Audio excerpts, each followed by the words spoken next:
Telangana IT శాఖ మంత్రి దుద్దిల శ్రీధర్ బాబు జన్మదినం సందర్భంగా పెద్దపల్లి జిల్లా గోదావరిఖని ప్రభుత్వ ఆసుపత్రిలో రోగులకు అన్నదాన కార్యక్రమాన్ని నిర్వహించారు.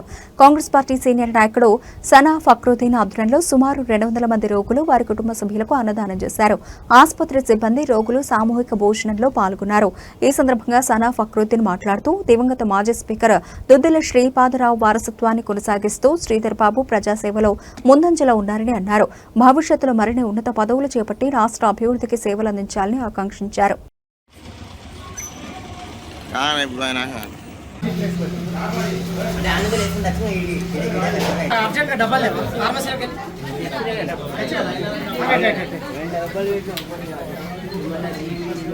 చెప్పన్నా డబ్బాలలో ఏమని చెప్పారు.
మన అన్న గౌరవనీయులు రాష్ట్రాకుడు మక్కాన్ సింగ్ అన్న ఎమ్మెల్యే గారి ఆదేశానుసారం ఈరోజు మనందరి నాయకుడు, మన రాష్ట్ర నాయకుడు, ఐటీ మరియు పరిశ్రమల శాఖ మంత్రి వర్యులు, గౌరవనీయులు మంత్రి శాసనసభ్యులు దుద్దిల శ్రీధర్ బాబు గారి జన్మదినం పురస్కరించుకొని ఈరోజు గవర్నమెంట్ హాస్పిటల్ అన్నదాన కార్యక్రమం చేపట్టడం జరిగింది.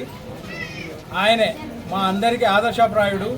ఈరోజు ఉన్నత శిఖరంలో ఉన్న ఆయన ఇంకా సీఎం పదవి కూడా పొందాలని ఆ భగవంతుని కోరుకుంటున్నాను. ఆయనే నాకు కానీ మా కాంగ్రెస్ నాయకులకు కానీ మా రాష్ట్రాకుడు అన్నకు కానీ ఆయన ఒక పెద్ద దిక్కులాగా ఉన్నాడు.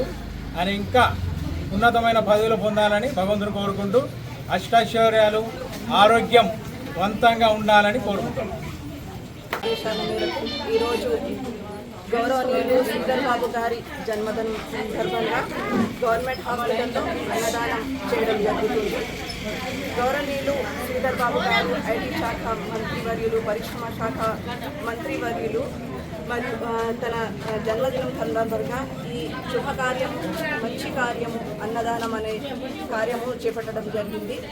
అందరూ అన్నం తినేసి అందరూ శ్రీధర్ బాబు గారికి ఆశీస్సులు అందియాలనేసి మరియు శ్రీధర్ బాబు గారు ఆరోగ్యాలతో, సుఖ సంతోషాలతో, మంచి ఆరోగ్యంతో ఉండాలి అనేసి ఆయన ఆదర్శప్రాయుడు. ఆయన ప్రజల్లో ఉండేవాడు, మంచి నాయకుడు. భవిష్యత్తులో కూడా ఇంకా మంచి ఉన్నత స్థానము పొందాలనేసి ఆ దేవునితో కోరుతున్నాను. ఇంకా మరొకసారి శ్రీధర్ బాబు గారికి జన్మదిన శుభాకాంక్షలు తెలియజేసుకుంటున్నాను.